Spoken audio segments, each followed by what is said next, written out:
yauma yunfakhu fis-suri fata'tuna afwaja. Kalau sudah ditiupkan, maka semua akan kembali kepada Allah bergelombang semuanya. Semua kembali, nggak ada yang tersisa.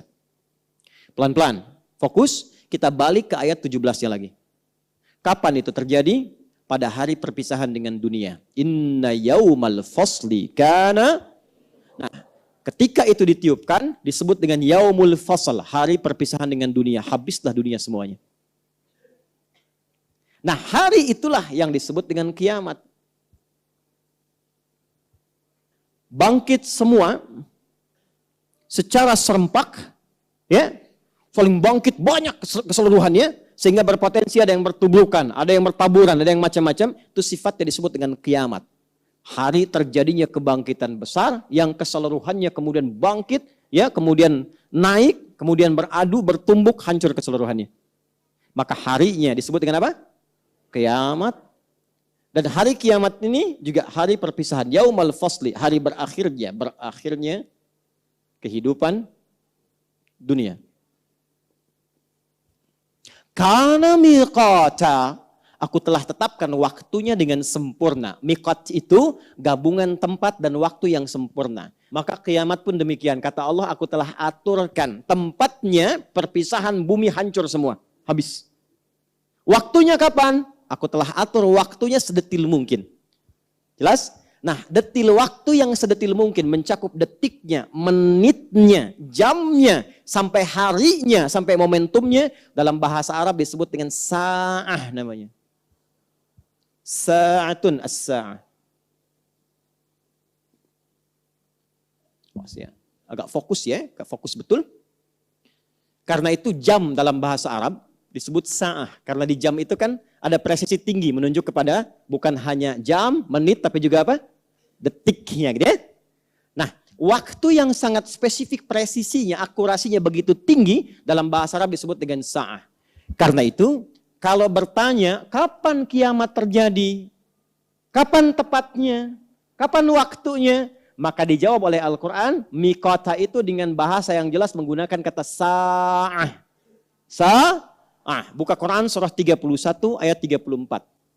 Setelah ini, kita harapkan tidak ada lagi yang menyimpulkan kiamat terjadi kapan, tanggal sekian, bulan sekian, dan seterusnya. Quran surah 31 Luqman ayat 34. Pelan-pelan. Innallaha indahu ilmus sa'ah. Masih ingat ayatnya dibuka dengan kata apa itu? Inna kan? Sudah saya terangkan tadi ya. Tanamkan pada jiwamu dengan kuat, jangan ragu. Hanya milik Allah lah pengetahuan tentang detil terjadinya kiamat. Jadi sa'ah disebutkan di ayat itu menunjukkan kesan bahwa waktu spesifik, detilnya kapan terjadi kiamat itu hanya diketahui oleh Allah saja. Jelas? Ilmuha indallah. Ya, ilmunya, pengetahuannya hanya milik Allah. Wa ma yudrika la'alla as-sa'ata takunu qariba. Oke? Pelan-pelan, pelan-pelan. Jadi yang pertama yang Allah ingin sampaikan bahwa ada hak prerogatif Allah yang tidak diturunkan kepada makhluk manapun pengetahuannya. Jelas? Yang pertama kali tentang kiamat. Karena itu, awas, hati-hati ya. Ini kita bahas dengan iman. Kalau ada yang bergeser dari sini berarti lemah imannya. Karena itu, kalau Anda mendengar keterangan kiamat terjadi tanggal sekian, bulan sekian, tahun sekian, langsung kita tepis. Jelas? Karena memang pengetahuannya hanya yang dipunyai siapa? Allah saja. Ya, karena seringkali manusia, ini menunjukkan manusia kurang iman. Ada kesibukan dunia yang membuat imannya nggak kuat. Sehingga takut. Dengan kematian takut. Hati-hati, kalau seseorang sudah takut mati, takut meninggal, itu kata Nabi dia terkontaminasi oleh penyakit hubbud dunia. Terpaut tinggi hatinya dengan dunia, padahal akan ditinggalkan. Kira-kira Rasul yang paling dicintai siapa? Nabi Muhammad SAW. Malaikat yang paling dekat dengan Allah siapa? Nah, ya ini kita ambil level malaikat dulu, Jibril. Jibril itu kan penyampai wahyu. Kira-kira Jibril tahu nggak kapan waktunya kiamat? Tahu dari mana? Begitu harus pede, kan ayatnya inna, kan? Innallaha indahu ilmus. Allah udah tegaskan, Jibril aja nggak tahu, masa kamu yang bukan malaikat tahu?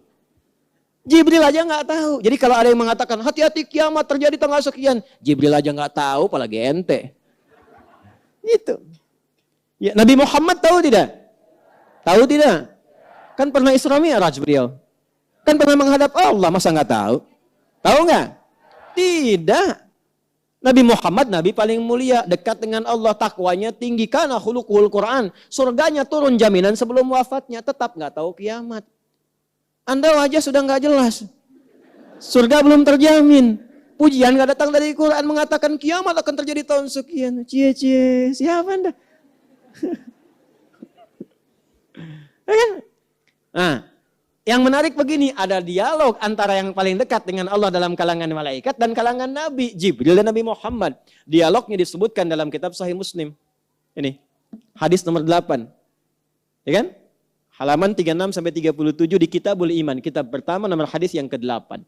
Yang meriwayatkan orang paling dekat, satu infonya, mertua Nabi, sahabat Nabi, Abu Hafs, ya, Amirul Mukminin Umar bin Khattab radhiyallahu taala anhu.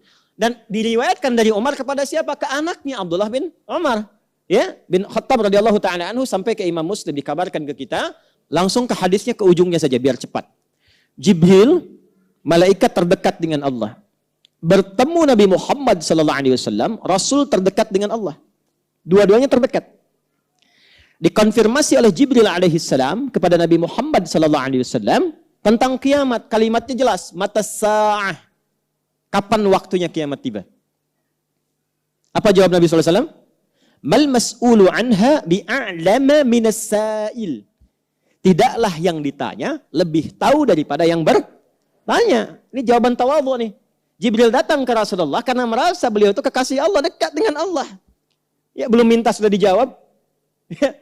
Nabi Muhammad SAW, ya, Nabi Muhammad pun menghormati Jibril. Anda kan yang diminta menyampaikan wahyu, dekat dengan Allah. Jadi dua-duanya yang terdekat dengan Allah, tapi jawabannya sama. Yang tahu hanya Allah. Jadi Jibril aja nggak tahu, Nabi Muhammad nggak tahu, apalagi kita orang biasa. Tapi yang paling menarik adalah, perhatikan kalimatnya, akhbirni an amaratiha. Sampaikan padaku tanda-tandanya. Nah, ini yang kita pelajari. Jadi kiamat itu dunia berakhir atau tidak? Berarti berakhir. Waktu berakhir atau tidak? Berakhir. Waktu itu dari bahasa Arab. Kalau dalam waktu itu kita gunakan untuk beraktivitas, disebut dengan asr namanya. Kalau dalam waktu itu kita tata aktivitas, berjalan dan seterusnya, disebut dengan zaman namanya. Maka saat kiamat tiba, zaman pun berakhir. Maka berakhir zaman. Jelas ya? Nah, berakhirnya zaman ini menjelang ke kiamat akan dibagi 3 fase. Awas, hati-hati ya. Ini langsung dari Quran dan dari hadis. Karena kiamat terjadi, berakhir dunia, berakhir zaman.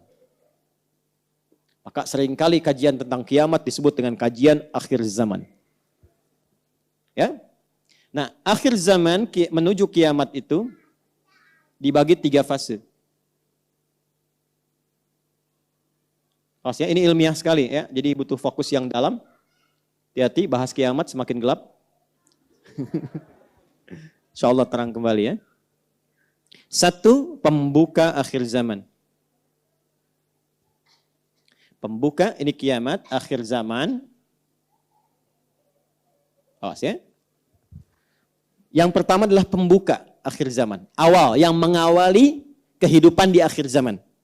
Jelas? Di bagian akhirnya nih, dari episode kehidupan sejak Adam alaihissalam turun sampai berakhir terjadi kiamat, ini pembukanya ada di fase ini. Paham ya? Jadi ketika ada tandanya, berarti kita sudah memasuki di akhir zaman. Jelas? Ini pertengahan gerbangnya. Ini puncaknya. Dan setiap nanti fase ini dilalui, ada tanda dan peristiwa-peristiwa yang mengiringi. Jelas ya? Supaya kita bisa tahu kita berada di fase yang mana dan apa yang kita siapkan. Ya, karena itu, karena pengetahuan tentang kiamat milik Allah, nggak usah cari itu karena yang punya sudah ada. Jelas ya? Dia jangan terlalu menyibukkan diri tentang waktunya, kapan kejadiannya, gimana begini, ya tempatnya seperti apa, detailnya bagaimana, nggak usah ditanya waktunya. Karena informasi kiamat dihadirkan bukan untuk dicari waktunya kapan, tapi persiapan kita menuju itu apa? Paham? Baik. Fokus. Pembuka diawali dengan diutusnya Rasulullah Sallallahu Alaihi Wasallam. Ya. Rasulullah Sallallahu Alaihi Wasallam. Sudah? Karena itu gelarnya Khataman Nabiyyin, penutup para nabi. Ingat, ada anbiya, ada nabiyyin, berbeda. Kalau anbiya, beberapa nabi, bukan semua nabi. Makanya ada surah ke-21, surah Al-An, dikisahkan beberapa nabi, tidak semua nabi. Tapi kalau sudah nabiyyin, semua nabi yang pernah bertugas di bumi. Gelar beliau Khataman Nabiyyin. Kembali ke sini. Karena itulah ketika Nabi Muhammad SAW diutus, Allah langsung menurunkan pernyataan di satu ayat. Berkorelasi dengan mukjizat beliau sebagai tanda bahwa beliau adalah pembuka dari akhir kehidupan, akhir zaman. Apa ayatnya? Turun Quran surah ke-54 ayat 1. Iqtarabatis sa'atu wansyaqqal qamar. Iqtarabatis sa'ah, kiamat mulai mendekat. Artinya akhir kehidupan sudah dimulai dibuka. Ditandai dengan apa? Diutusnya Rasulullah SAW. Di antara pembuktiannya beliau diberikan mukjizat membelah bulan. Kan? Wan syaqqal qamar, dan bulan telah terbelah. Oke, itu tandanya, tanda awalnya. Dan dibuktikan, ya, dalam satu gambaran yang pernah ke bulan kan melihat ya, dan diteliti oleh pakar di bidangnya menyimpulkan bahwa bulan pernah terbelah. Jelas kan? Baik. Satu. Ini. Jadi ketika Nabi SAW itu diutus, beliau statusnya sudah penutup para nabi dan rasul, rasul akhir zaman.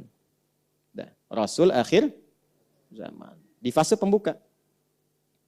Pelan-pelan. Nah, yang meneruskan risalah beliau, para ulama meneruskan risalah beliau, ya kan? Maka disebut ulama akhir zaman, ustadz akhir zaman, ya kan? Karena menyampaikan risalah ke penghujung akhir masa kehidupan.